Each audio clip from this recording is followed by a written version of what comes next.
ونعوذ بالله من شرور أنفسنا ومن سيئات أعمالنا من يهد الله فلا مضل له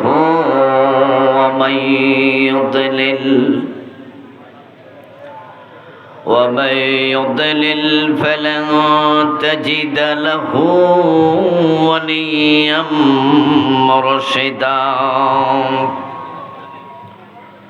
وأشهد أن لا إله إلا الله وأن محمدا عبده ورسوله أما بعد فقد قال الله تعالى في كلامه المجيد أعوذ بالله من الشيطان الرجيم بسم الله الرحمن الرحيم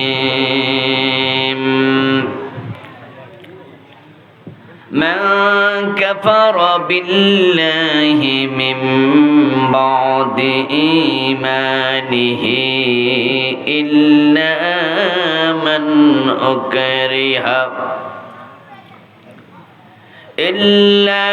من أكره وقلبه مطمئن بالإيمان ولكن من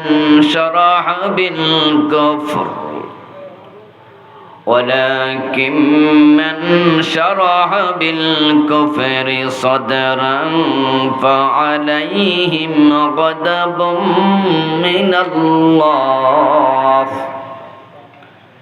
ولهم عذاب عظيم قال النبي صلى الله عليه وسلم تكون بين الساعة فتن كقطع الليل المظلم يصبح فيها الرجل مؤمنا فيمسي كافرا ويمسي مؤمنا فيصبح كافرا ويبيع أقوام دينه بعرض من الدنيا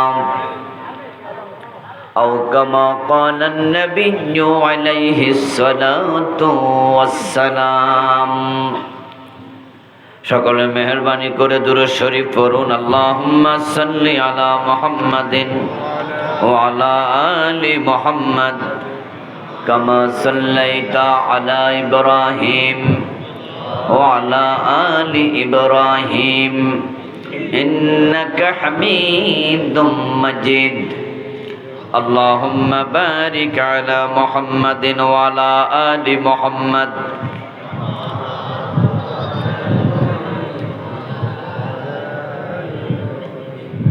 إنك حميد مجيد اللهم صل وسلم وبارك عليه পশ্চিম করপাড়া নুরানি ও হাফিজি মাদ্রাসা committee এবং এলাকার যুব সমাজের উদ্যোগে আয়োজিত আজকের এই 22তম বার্ষিক তাফসীরুল কোরআন মাহফিলের মুআজ্জাজ মুকাররাম সম্মানিত সভাপতি, বিশিষ্ট শিক্ষাবিদ মহতারাম আলহাজ নুরুল ইসলাম মাস্টার সাহেব, সম্মানিত প্রধান মেহমান, বিশিষ্ট ব্যবসায়ী ও সমাজসেবক আমার মিতা, মুহতারাম আলহাজ আবুল কালাম আজাদ সাহেব কে আসছেনি? আসতে পারেন নাই। 50,000 টাকা দিয়ে দিছে নাকি? দেবেন। আল্লাহ তাআলা প্রধান মেহমান, সভাপতি সহ অন্যান্য মেহমান যারা আছেন সকলকে দ্বীনের জন্য কবুল করুন।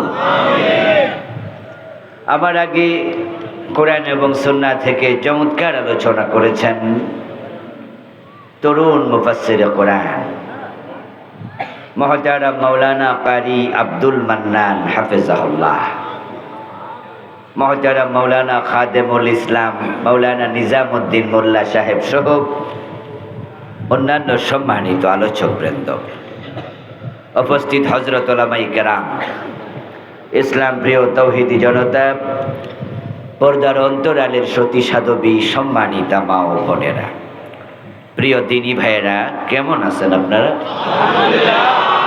মাশাআল্লাহ, আলহামদুলিল্লাহ ভালো আছি। 5 তারিখের পরে আরো বেশি ভালো আছি। আগস্ট বিপ্লবের পরে আমরা ইসলামওয়ালাদের সুদিন যাচ্ছে, আমরা অনেক ভালো আছি। এতটা ভালো থাকবো আমরা এটা ভাবতে পারি নাই, ঠিক না?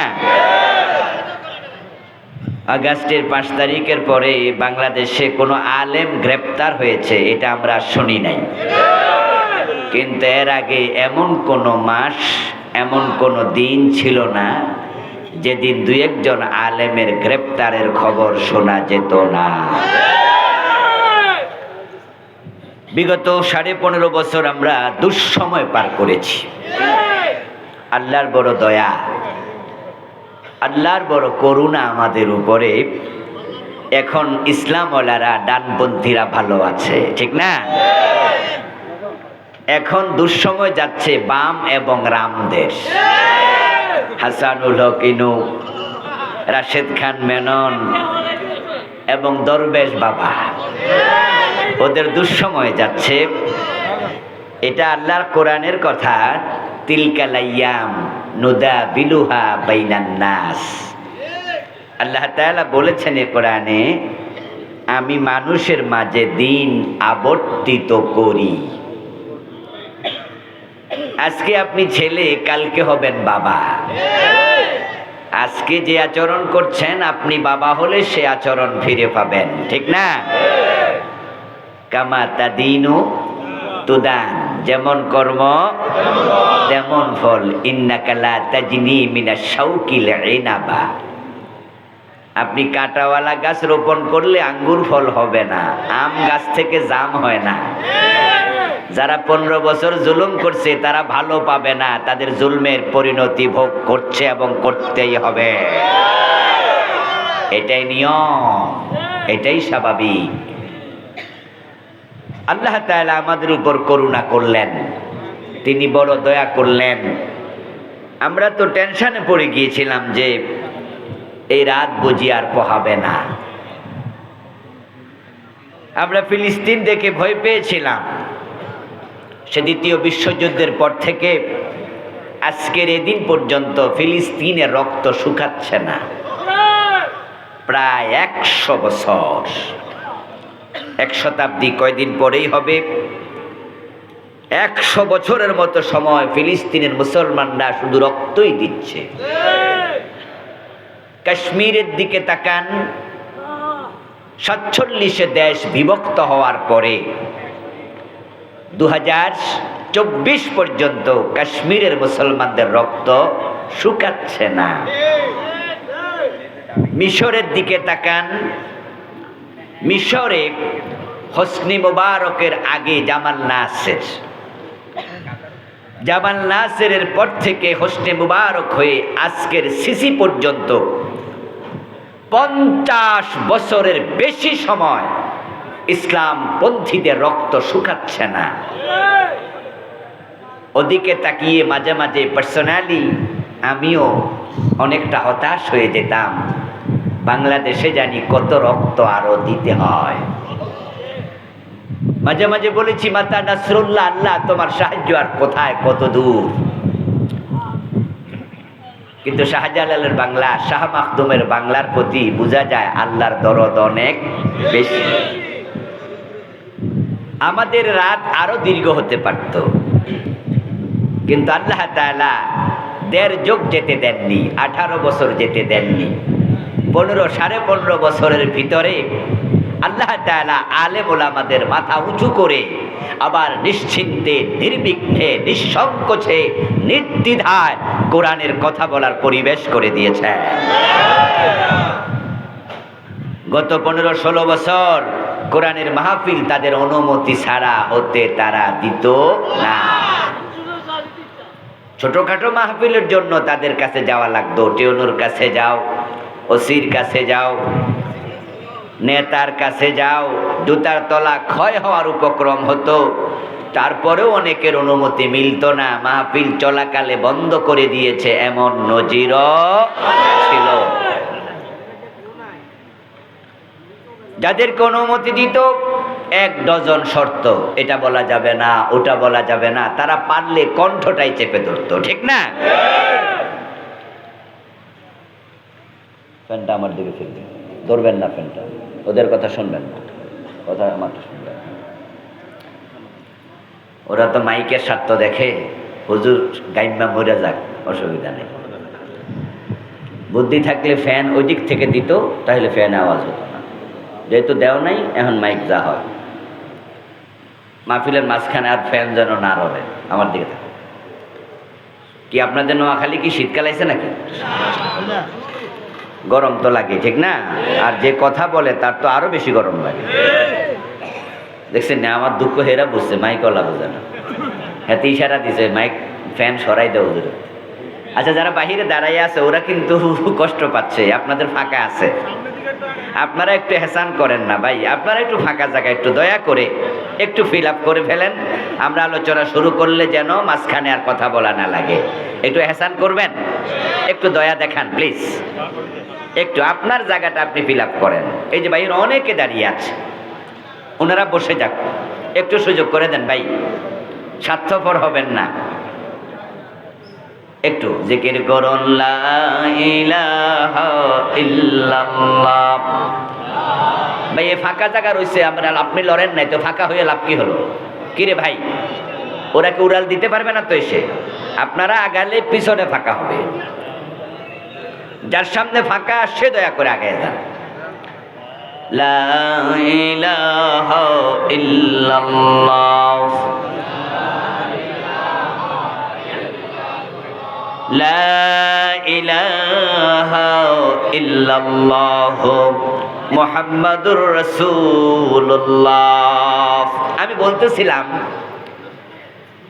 এই মাহফিলটা যদি 5ই আগস্টের আগে হতো তাহলে কি অনুমতি ছাড়া করতে পারতো? এলাকার নেতাদের অনুমতি কমপক্ষে নিতে হইতো। যদি থানাতে নাও যাওয়া লাগে, কমপক্ষে নেতাদের গ্রিন সিগন্যাল লাগবে।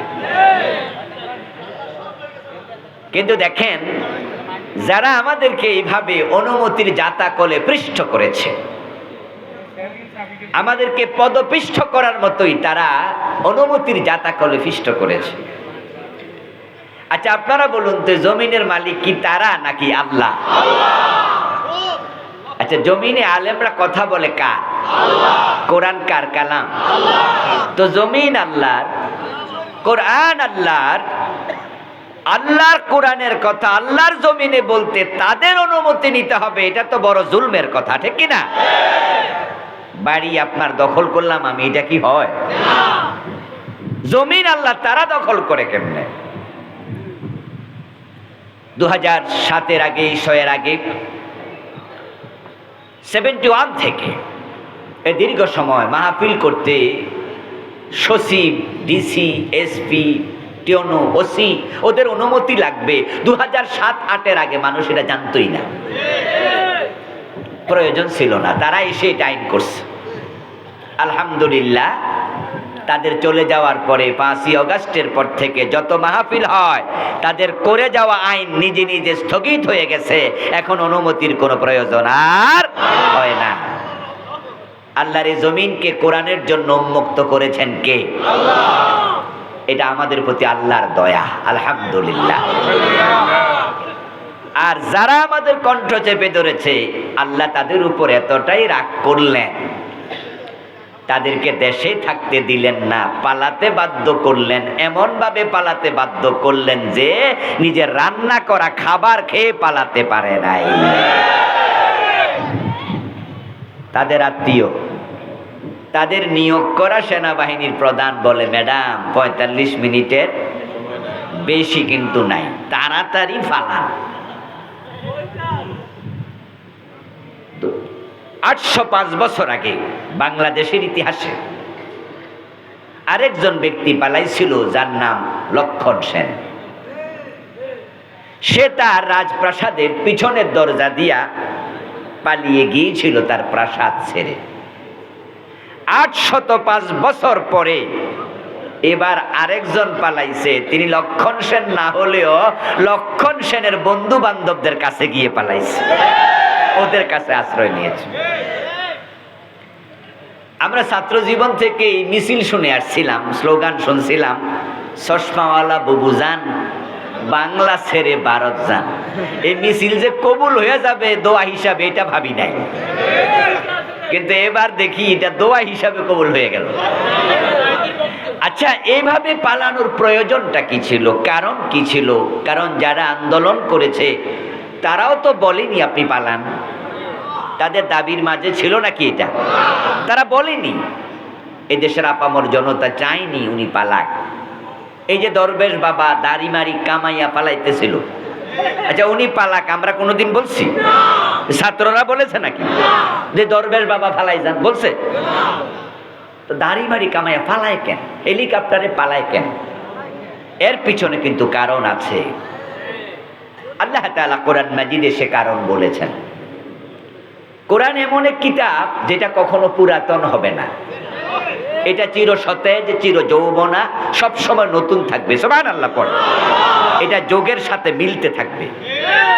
কেউ যেন বলতে না পারে কোরআন ব্যাকডেটেড, যে কোরআন এটা অনেক আগে চলছে এখন চলে না, এই কথা কেউ বলতে যেন না পারে। তাই সবসময় মিলবে।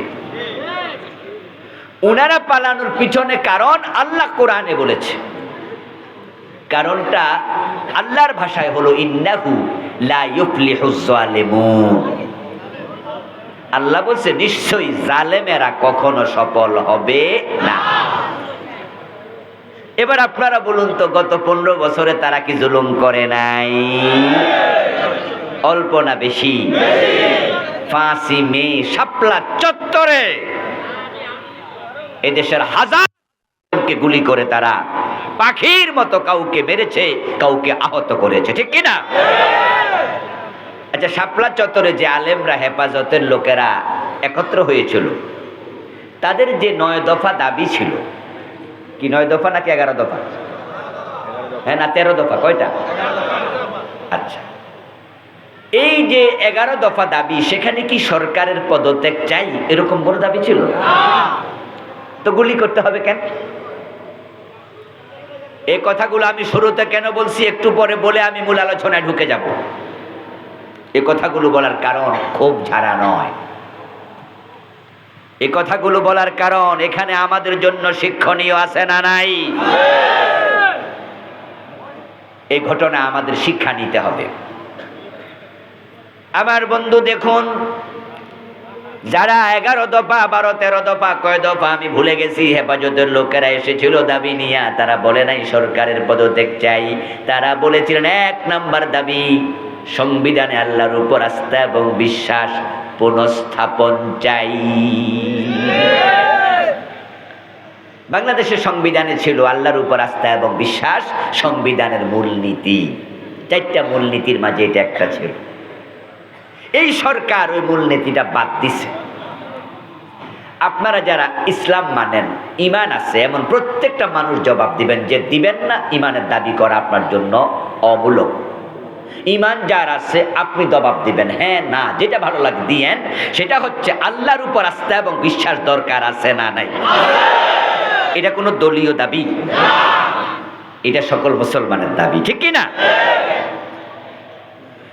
ইভেন আমাদের দেশের অধিকাংশ হিন্দুও কিন্তু আল্লাহরে মানে, ভগবান বলে আর কি, ঈশ্বর বলে। আমরা যাকে আল্লাহ বলি, খ্রিস্টানরা তাকে গড বলে, হিন্দুরা তাকে ঈশ্বর বলে। হিন্দুরা পর্যন্ত, অনেক বাংলাদেশি হিন্দু কিন্তু ঈশ্বর না, সরাসরি আল্লাহ কয়।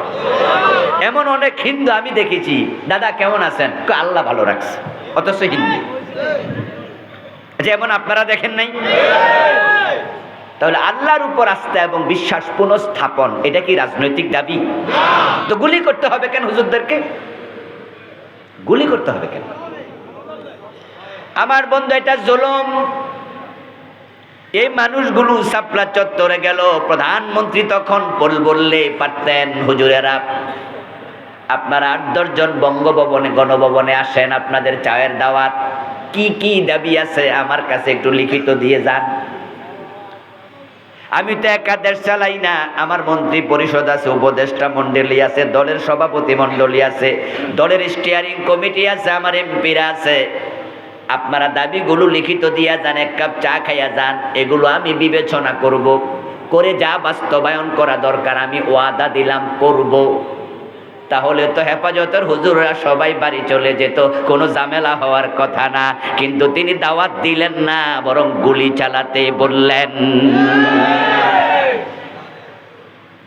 যাদের বিবেক সামান্য আছে, মরে যায় নাই, তারা বোঝে শাপলা চত্বরে যে হুজুরদের বুকে গুলি চালাইলো, পুলিশ কি নিজে নিজে চালাইছে না উপর থেকে অর্ডার হয়েছে? যিনি অর্ডার দিলেন তিনি দেশ ছাইড়া পালাতে হয়েছে। আল্লাহ জালেমকে কখনো সফল হতে দেন না। আল্লামা সাইদি রাহিমাহুল্লাহ 13টা বছর আল্লামা সাইদিকে জেলখানার ভিতরে তারা রাখলো। যাদের সামান্য বুঝ আছে তারা একটু জবাব দিয়েন। আল্লামা সাইদিকে যে অপরাধে জেল দিল, ফাঁসির অর্ডার দিল, আল্লামা সাইদি কি আসলে দর্শনকারী ছিলেন? উনি মানুষ খুন করতে পারেন? ডিরেক্ট মিথ্যা মামলায় ওনাকে ফাঁসির অর্ডার দিল।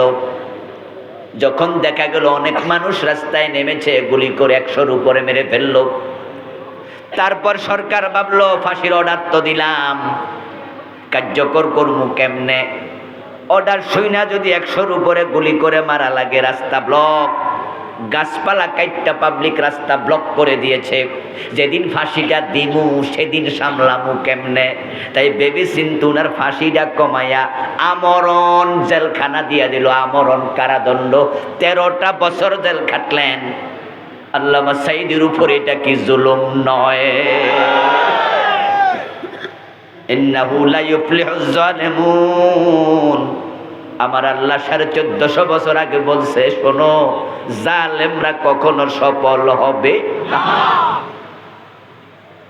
জোনায়েদ বাবু নগরী রাহিমাহুল্লাহ হেফাজতের সেক্রেটারি জেনারেল, মহাসচিব, বুড়া মানুষ, ওনাকে রিমান্ডে নিয়ে পিটাইয়া 2টা হাঁটু অচল করে দিয়েছে। ও দোস্ত, এই দেশে আলেম ওলামারা মাইর খায় নাই, জেলে যায় নাই, বড় বড় আলেম খুব একটা বাদ নাই, প্রতিদিন মাইর খাইতো, জেলে যেত, টেনশন। এক সময় প্রবাদ ছিল চোরের মনে পুলিশ, আর গত 15 বছরে প্রবাদ উল্টে গেছে, আলেম ওলামাদের মনে পুলিশ। ঠিক না? আমরা টেনশনে থাকতাম কখন জানি পুলিশে ধরে নিয়ে যায়। যে আলেমদের উপরে জুলুম হলো, ইসলাম ওয়ালাদের উপর জুলুম হলো, সাধারণ মানুষের উপর জুলুম হলো, আল্লাহ তাআলা বলেন আর নয়, আর নয়, আর নয়। উমলি লাহুম ইন্না কাইদি মাতিন। আমি রশিতে ঢিল দেই, তবে আমার কৌশল বড় শক্ত। ইন্না বাতশা রাব্বিকা লাশাদীদ। ও নবী মুহাম্মদ সাল্লাল্লাহু আলাইহি ওয়াসাল্লাম, শুনে রাখুন, আপনার রবের ধরা বড় শক্ত। আল্লাহর কথা প্রমাণিতই হলো, তার ধরা ঠিকই শক্ত, তিনি ছাড় দেন, ছেড়ে দেন না। এই জন্য অগাস্টের 5 তারিখে এমন ভাবে ধরেছেন 300 এমপি একসাথে পালাতে বাধ্য হলো। প্রধানমন্ত্রী একা পালায় নাই, আন্ডা বাচ্চা লইয়া পালাইছে।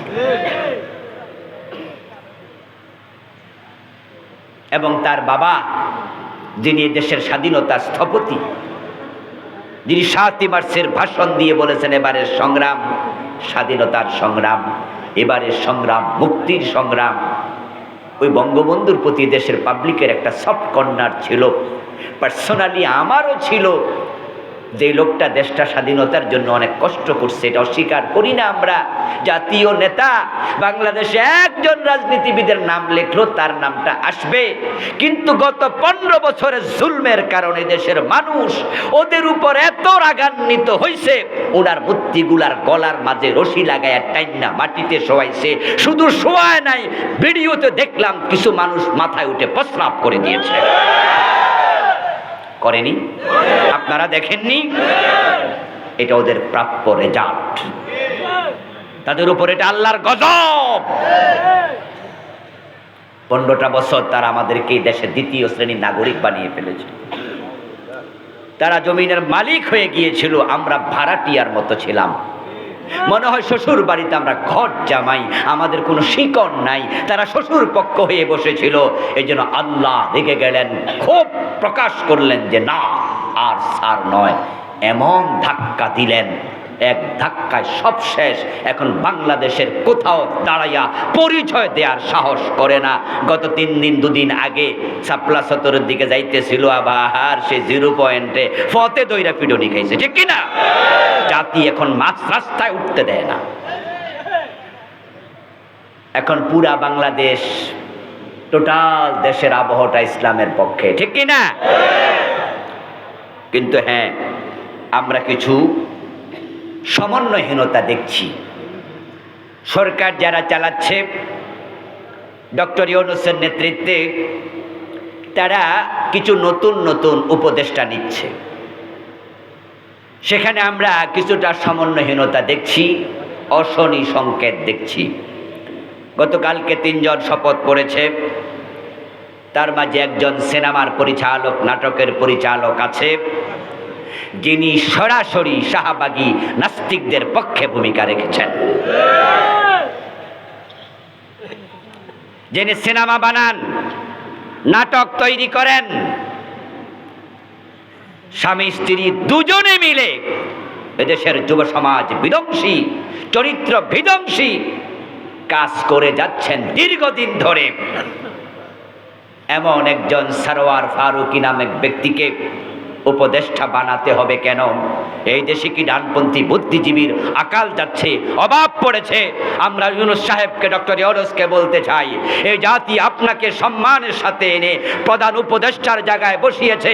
ছাত্র জনতা বিপ্লবে রক্ত দিয়েছে, ডানপন্থীরা রক্ত দিয়েছে, আলেম ওলামারা রক্ত দিয়েছে, যারা শাহবাগের নাস্তিকদের পক্ষ নিয়েছে, এই জাতীয় রাম এবং বামদেরকে উপদেষ্টা বানানোর জন্য ছাত্ররা রক্ত দেয় নাই। কারা উপদেষ্টা হবে বিষয়ে আগে রুটিন ওয়ার্ক করুন, হোমওয়ার্ক করুন। যারা ডানপন্থী ইসলামপন্থী তাদের সাথে পরামর্শ করুন। এই দেশে অনেক বিজ্ঞজন প্রাজ্ঞজন আছে, যাদেরকে উপদেষ্টার চেয়ারে বসালে মানুষ বুঝবে দেশটা ঠিকঠাক চলছে।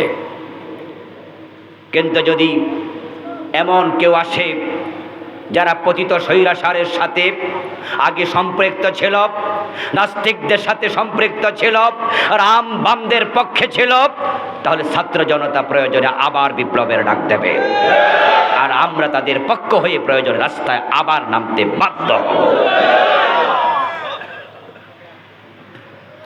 আসুন প্রিয় ভাইয়েরা, যে আল্লাহ তাআলা আমাদেরকে অবারিত একটি সুযোগ দিলেন, আমরা সবাই মিলে আলোচনার শুরুতে মন প্রাণ উজাড় করে অন্তরের সবটুকুন শ্রদ্ধা এবং ভালোবাসা দিয়ে আমাদের সে মনিব আল্লাহ তাআলাকে একটিবার শুকরিয়া জানাই, কৃতজ্ঞতা জানাই, কালিমাতুশ শুকর পড়ি আলহামদুলিল্লাহ। প্রিয় দিনী ভাইয়েরা, আমি আপনাদের সম্মুখে পবিত্র কোরআন মাজিদ থেকে সূরাতুন নহলের 106 নম্বর আয়াতে কারিমা তিলাওয়াত করেছি। প্রিয় নবীজি সাল্লাল্লাহু আলাইহি ওয়াসাল্লামের পবিত্র মুখনসৃত একখানা ছোট্ট হাদিসে নববী পাঠ করেছি। আল্লাহ তাআলা তৌফিক দান করলে এখান থেকে কিছু কথা বলবো ইনশাআল্লাহ। সূরাতুন নহলের 106 নম্বর আয়াতে কারিমাতে আল্লাহ তাআলা বলছেন, মান কাফারা বিল্লাহি মিন বাদি ঈমানিহি, যে ব্যক্তি ঈমান আনার পরে আল্লাহর সাথে কুফরি করে। কথা শুনেন কিন্তু বুঝেন, ঈমান আনার পরে আল্লাহর সাথে কুফরি করে, এই শব্দের মাঝে কি বোঝা যায়? ঈমান কি সুপার গ্লু দিয়ে চিরস্থায়ীভাবে লাগানোর জিনিস, নাকি মাঝে মাঝে ছুটেও যায়? ইয়েস, ঈমান আনার পরে যে কুফরি করে, এই শব্দ দ্বারাই বোঝা যায় ঈমান ছুটে যাওয়ার সম্ভাবনাও আছে। তাই ঈমানওয়ালা যারা, তাদের জন্য এই আয়াতে কিছু গুরুত্বপূর্ণ মেসেজ আছে, তারা একটু মনোযোগ দেবেন। আমার রব কোরআন মাজিদে মুমিনদের জন্য এই কিতাবকে নসিহতের কিতাব হিসাবে উপস্থাপন করেছেন। তিনি বলেছেন এটার নাম জিকির। এ কোরআনকে বলছেন জিকির। ওয়ামান আরাদা আন যিকরি ফাইন্না লাহু মাঈশাতান দানকা। আল্লাহ তাআলা বিভিন্ন জায়গায় কোরআনকে বলেছেন উপদেশের কিতাব, নসিহতের কিতাব। এই আয়াতের শুরুতে কি চমৎকার শব্দ বললেন, যারা ঈমান আনার পরে কুফরি করে। এরপরে একটু দয়া দেখালেন, ইল্লা মান উকরিহ, তবে যদি কাউকে কুফরি করতে বাধ্য করে সে ভিন্ন। পিস্তল হাতে নিল, পিস্তল হাতে নিয়ে আপনার বুক বরাবর ধরে কিডন্যাপার গ্রুপ দূরে কোথাও নিয়ে বলছে, ও বেটা তুই বল আল্লাহ মানি না, না বললে গুলি করে দেব। আল্লাহ মানি না এ কথা বলা কি কুফর নয়? কুফর নয়?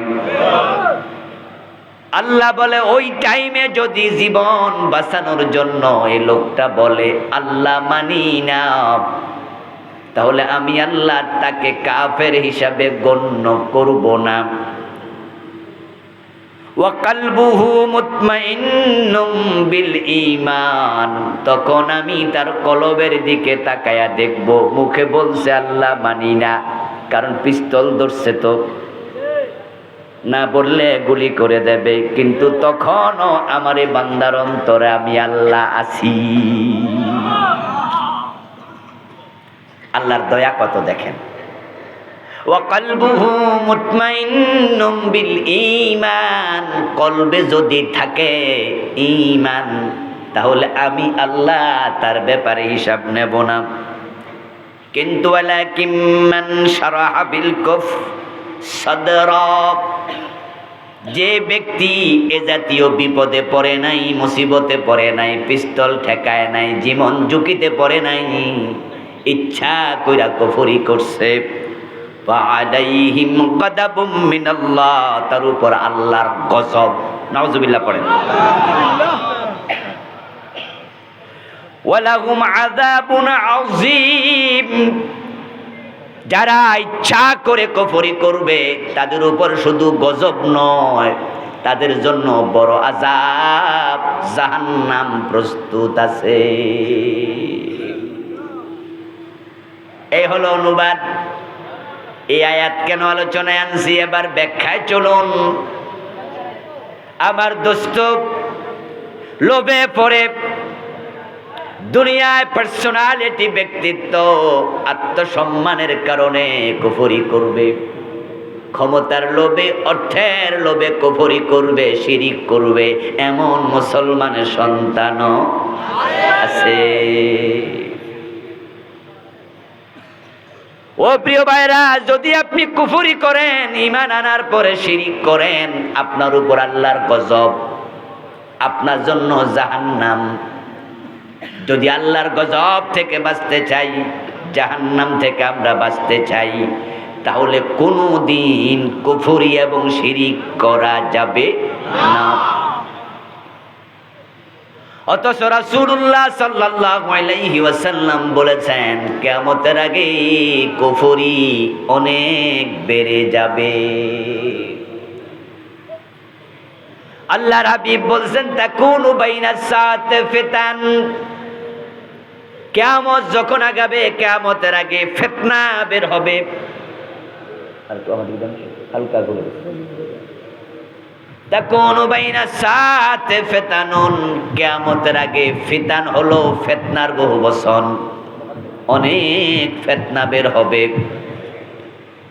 যেমন সূর্য ডুবে গেলে চারদিক থেকে আঁধার ডেকে আসে, অন্ধকার নেমে আসে, কিয়ামতের আগে ডানে বামে সামনে পিছে সব দিক থেকে ফিতনা বের হবে।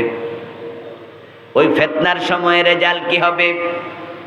ইউসবিহু ফিহার রাজুল মুমিনান ফায়ুমসি কাফিরা, ওই ফিতনার যোগে মানুষ সকাল বেলায় মুমিন থাকবে, সন্ধ্যা বেলায় কুফরি করে কাফের হয়ে যাবে। ওয়া ইউসবিহু মুমিনান ফায়ুমসি কাফিরা, সন্ধ্যা বেলায় মুমিন থাকবে, সকাল বেলায় কাফের হয়ে যাবে। ওয়ায়াবিউ আকওয়ামুন দীনাহুম বিআরাদিম মিনাদ দুনিয়া, ওই ফিতনার যুগে মানুষ দুনিয়ার টাকা পয়সা ক্ষমতার লোভে পড়ে দিন বিক্রি করে দেবে। এই হাদিস দ্বারা বোঝা যায় কিয়ামতের আগে কুফরি বৃদ্ধি পাবে। এবার আপনাদের কাছে একটু জানতে চাই, কিয়ামত কি দিন দিন পিছাচ্ছে না আগাচ্ছে?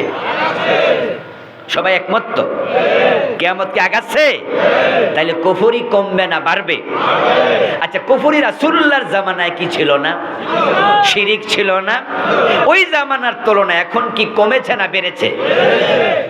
আচ্ছা, যদি বেড়ে যায় সে কুফরিতে পড়ার সম্ভাবনা আমাদেরও আছে না নাই? ইয়েস। ও দোস্ত, আল্লাহর নবীগণ ছাড়া কারো ঈমান নিরাপদ নয়,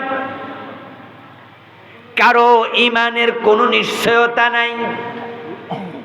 শুধু নবীদের ঈমানের নিশ্চয়তা আছে, কারণ নবীদেরকে মাসুম বলে, তাদেরকে হেফাজত করেছেন সরাসরি আল্লাহ। এজন্য কোন নবী কখনো কুফরি করার সম্ভাবনা নাই। এখানে নবী আছে নাকি কেউ? তাহলে নবী ছাড়া যারাই আছে তাদের কুফরি করার সম্ভাবনাও। আমি আপনি হুজুর সব, হাটহাজারী মাদ্রাসার প্রিন্সিপাল, ঢাকা আলিয়ার প্রিন্সিপাল, তামির মিল্লাতের প্রিন্সিপাল, বাইতুল মুকাররমের খতিব, কাবার ইমাম, কাবার খতিব, বাইতুল মুকাদ্দাসের খতিব, কেউ যেহেতু নবী না, তাই তাদের কারো ঈমানের কোনো নিরাপত্তার গ্যারান্টি নাই। তাই সাবধান হবেন, সাবধান। অথচ বাংলাদেশের লোকেরা ঈমানের ব্যাপারে সবচেয়ে বেশি গাফেল, তাই তারা হাসতে হাসতে কুফরি করে। এই বইটা আমি লিখেছি কিছুদিন আগে, এটাতে আমি 56টা কুফরি লিখছি। আশ্চর্য হবেন, এমন কুফরি সমাজে অ্যাভেলেবেল চলছে। ঈমান যে আপনার নাই আপনি বোঝেনই না, এটা যে কুফর আপনি বুঝেনই না। যেমন ধর্মনিরপেক্ষতাবাদ কুফরি মতবাদ। আমাদের দেশে যারা রাজনীতি করে, ইসলামী রাজনীতি ছাড়া যত রাজনীতি সবগুলো ধর্মনিরপেক্ষ, সবগুলো কুফরিতে ডুবে আছে। ইসলামী রাজনীতির বাহিরে যত রাজনীতি, আমি দলের নাম কইলাম না, সব গড় ফত্তায় বলে দিলাম, সবগুলো কুফরিতে আছে। ধর্মনিরপেক্ষতা যদি কুফরি মতবাদ হয়, মাইকের আওয়াজ কাছে গেলে বাড়ে না কেন? মুখে লাগালে যেন বাড়ে আওয়াজ। ধর্মনিরপেক্ষতা যদি কুফরি মতবাদ হয়, তাহলে এই মতবাদ যে বিশ্বাস করবে সে কাফের হবে। এখন এই 53 বছর ইসলামী দল ক্ষমতা চালায় না ধর্ম নিরপেক্ষরা দেশ চালায়? এই 53 বছর ইসলামওয়ালারা ক্ষমতা আসছে নাকি? একদিন ইসলাম দিয়ে দেশ চলছে? ইসলামের বাহিরে কুফরি ছাড়া আছে কি? ইসলামের বাহিরে কুফরি ছাড়া আছে কি? আল ইসলামু হাক্কুন, এরপরে কি? ওয়াল কুফরু বাতিল। ইসলাম হলো হক, আর ইসলাম বাদ দিলে কুফর যেটা বাতিল। রাস্তা মাত্র দুটা, তৃতীয় কোনো রাস্তা নাই। ফারিকুন ফিল জান্নাতি ওয়া ফারিকুন ফিস সাঈর। রাস্তা একটা গেছে জান্নাতের দিকে, আরেকটা মাত্র আছে, ওটা গেছে কই? এই দুই রাস্তার মাঝখানে তৃতীয় কোনো রাস্তার নাই।